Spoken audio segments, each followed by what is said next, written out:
Hi everyone, welcome to this presentation about LGBTQ youth. My name is Jen Panhorst. I'm an LCSW here in Albuquerque, and I've been in practice for the last 10 years with adolescents, but particularly with LGBTQ youth in a number of different settings. And we're just going to be talking about a few additional issues that were not covered in the assignments that you were given for this particular class. So these were the two articles that were assigned to you. I know you were also assigned the I Am Me video that was done by UNM. If you haven't looked at these yet, I do recommend that you look at them first before viewing this webinar. I will be referencing them a few times during the presentation. So here's just an overview of what we're going to be covering in this webinar today. I've got a couple of different issues regarding coming out that we're going to be talking about, also some special considerations with youth who are transgender, and some points about intersectionality. So something I wanted to point out first before we proceed with this is that LGBTQ youth are disproportionately facing a number of different issues. They are far more likely to be homeless than general population. Approximately 40% of homeless youth are LGBTQ identified. For those who are not homeless, they are disproportionately not in the care of their family of origin. So specifically talking about biological parents here. So they're either with an extended relative or more likely in CYFD custody or foster care. There's a disproportionate number of LGBTQ youth who are not in school. So approximately between 25 to 30% of LGBTQ youth drop out of school. And we see that in adolescent studies and also in adult studies. And that's about 3 times the average for general population. And then there's also a disproportionate number of youth who are in the juvenile justice system who are LGBTQ identified.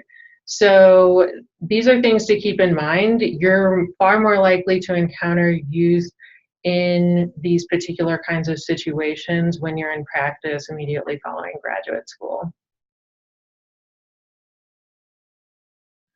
So first, I just want to talk about coming out. Both of the articles that you read do talk about coming out, and I think in a relatively thorough way. But one point I did really want to emphasize is this notion of what coming out looks like.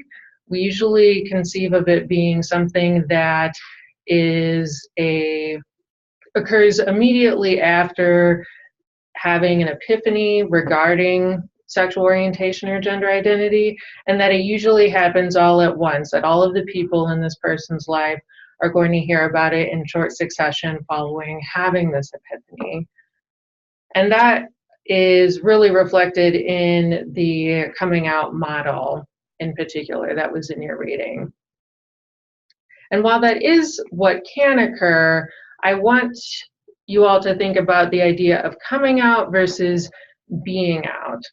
Coming out being the act of disclosing to somebody about your identity versus being out, which is having an out life, that most of the people that you know are out and that you are generally free with that information in your day-to-day living.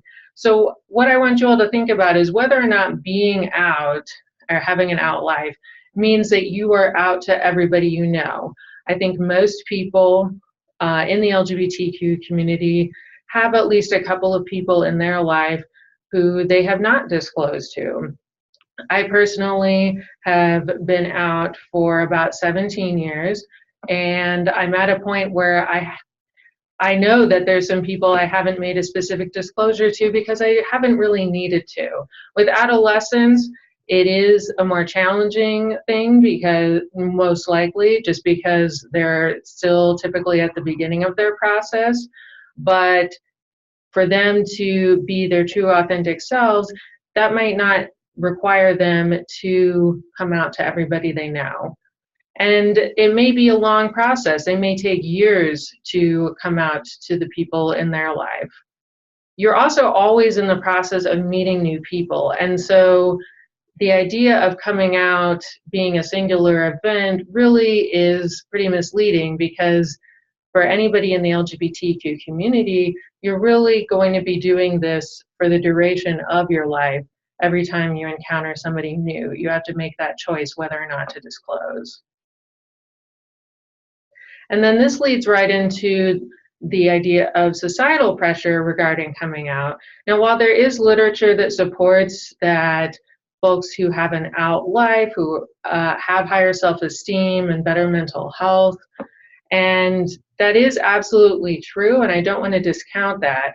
On the flip side of that, though, I do want to point out that being out is treated as the ideal circumstance, and that there's something dishonest about not disclosing to people that they know.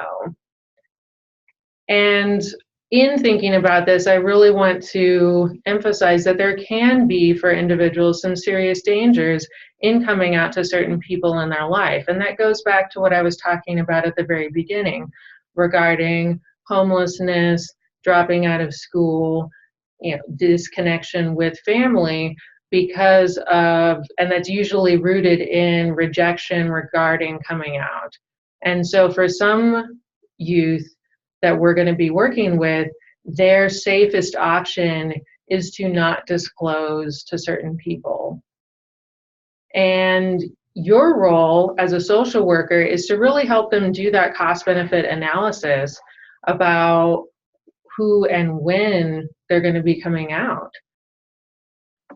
And what's really important for you is to make sure that you're not reflecting bias in how you're communicating with them or pushing them towards the idea of disclosure, particularly if that is not going to be the safest option for them. So it's really important to be client-centered with them, to start with where they are and being really non-judgmental about what they decide to do. They're the ones who are going to have to live with the consequences of disclosing to others. I also really want to emphasize that choosing not to come out to certain people is not necessarily reflective of that person having a struggle. They may feel perfectly fine and comfortable in their skin and have not disclosed to everybody in their life. So keep that in mind as well. Next, I want to cover some issues that are specific to transgender youth that I don't really think any of the previous assignments really hit on. Transgender issues were referenced in all of those, but not really gone into depth. So we're going to be talking about paperwork, bathroom, and housing specifically. And the kiddos that I chose for this particular slide are all transgender youth who have made progress for the transgender community. On the upper left, we have Jazz Jennings. She came out as transgender on Barbara Walters' show 2020 in 2007 when she was around age 7 herself. And she really helped open the door for there being a discussion about youth understanding their gender identity. Before that, it was more typical for children to be treated as too young to know anything about this. The bottom left is Gavin Grimm. You may be familiar with his case. He is a young man from Virginia who went through the court system regarding his lack of bathroom access at his high school. The bottom right is Joe Maldonado. He's an 8-year-old boy, 9 years old now, actually. He's in New Jersey, and he helped reverse the ban on transgender youth being in the Boy Scouts. And the upper right is Alex Trujillo, and she is at the Acoma Laguna Pueblo and helped change the bathroom policy at the high school there, and really highlighted the issues with transgender youth not being able to play on high school sports teams. So one thing I want to point out in going into this is that there is no New Mexico state law that mandates uniform education policies regarding gender identity. So it's very hit or miss. It's very dependent on which school and which school district you're talking to. And so it's very inconsistent across the board. A lot of schools and school districts are resistant to changing the child's name and pronouns in their paperwork without some kind of documentation, typically a birth certificate. The problem is that changing a birth certificate is very challenging in most states. It typically requires that the person has had genital surgery. The problem is that genital surgery can only be performed on adults. So, it's very rare that juveniles have been able to get a change in birth certificate. A few states have changed that law, but New Mexico has not. There was a bill that went to Susana Martinez's desk earlier in 2017, and she refused to sign it. So it may come up in a future session, but that's the way that it stands in New Mexico right now. So that can be a real barrier for these kids getting recognized for who they are in the school, unless you're dealing with a school that is very open and accepting of the child. So then that goes straight into the bathroom issue that I was referencing regarding Gavin and Alex's cases.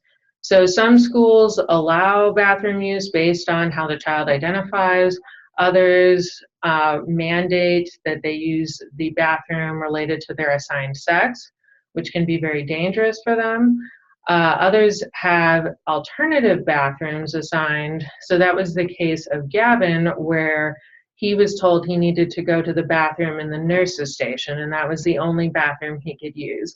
And this is very common for adult and workplace settings as well. And it can seem like an acceptable compromise to some, but it really creates quite a burden for folks, because typically that means that there's only one, maybe two bathrooms in the entire school that they can use. It puts them far away from that bathroom at times, and also really others them by putting them in a situation where everyone sees that they're going to a completely different bathroom.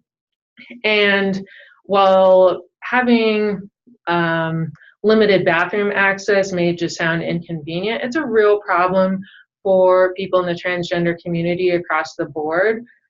There have been studies that have shown that people who are transgender have a disproportionately high number of problems with urinary tract infections and other kinds of lower intestinal issues because of just infrequently using the bathroom due to the inconvenience or fear of using public facilities. Housing can also be a real problem when we're talking about any kind of gender segregated housing, such as in shelters, residential mental health facilities, and juvenile detention.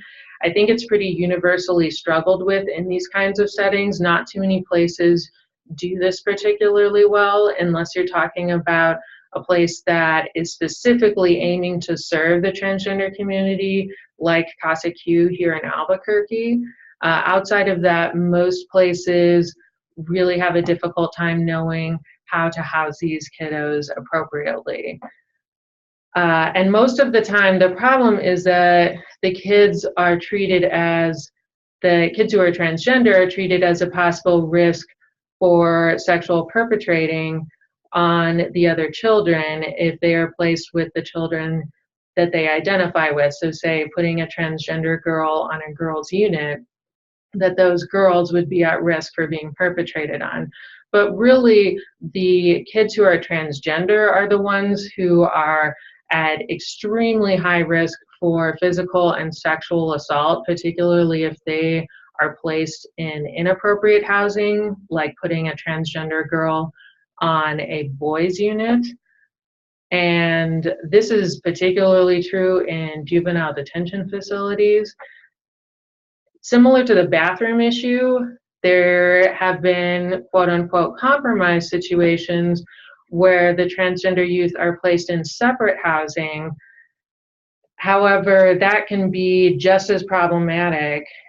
New Mexico handles this a little better than some states. So for example, here you can't put a child in solitary confinement for more than 45 minutes at a time. That is not the case in other states. And I have spoken to children and their advocates in places outside of New Mexico where the facility has been placing the child in solitary confinement for 23 hours a day because they simply don't know where to house this kid. And so our role as social workers has to be stepping in to advocate for these kids so that they have a safe and appropriate place to sleep every night. Lastly, I wanted to hit on some issues with intersectionality. For those of you who are not familiar with what intersectionality means, we're simply talking about all of the different identities that a single individual contains. And so when you're working with LGBTQ youth, they are not simply the sum of their sexual orientation or gender identity. They have a number of other identities, and I listed them here in the PowerPoint. And so this is something I really want you all to think about because they may be facing multiple forms of oppression. I can tell you without hesitation that every study that I've read in regards to people who are transgender, that transgender people of color are many times over experiencing physical and sexual assault and other forms of discrimination, much more so than their white counterparts. And so the experiences and needs of the kids who come to your office are really going to vary depending on all of these different identity labels that they have. And so you really need to be client-centered with them in having a conversation with them about what their needs are, who they are, how all of these different identities that they have intersect, how can you help them meet their needs. One thing I also want to throw into this discussion in thinking about their various identity labels is that some folks I've encountered who are very well-intentioned social workers who want to be very inclusive of their clients will sometimes overcorrect and bring up LGBTQ issues at inappropriate times with the client and keep inserting it into the conversation when the client really wants to talk about something else. And that can be just as alienating for them, where it feels like they're just being reduced down to this one identity. And so making sure that you're really hearing what they have to say and really addressing the issue that they came to see you about. So just a few closing thoughts is that you have a lot of power as a social worker in providing support for these youth. There have been studies that show that not only does providing a supportive environment for youth create better outcomes for them, but it can also help offset some of these risk factors that we were talking about. So even kids who are experiencing bullying or having other forms of oppression directed towards them, if you have helped make sure that they have a safe place to sleep, that they have equal access to bathrooms, that there are safe people like you for them to talk with, that can help offset some of those other risks and help them successfully get through school and move on to adulthood. So things that I would recommend for your future work as social workers is really listening to what these kids have to say, like I was talking about earlier, educating others on these topics, especially those who are outside of your field. You're all going to be working with a number of different professionals with different backgrounds. Many of them have not gotten this kind of education that you're getting in this particular class. And then advocating for these kids so that there is that systemic change that helps make the environments that we work in more accepting for the kids. And lastly, I just wanted to point out some additional readings on these last two slides. You can pause it to look at these more closely.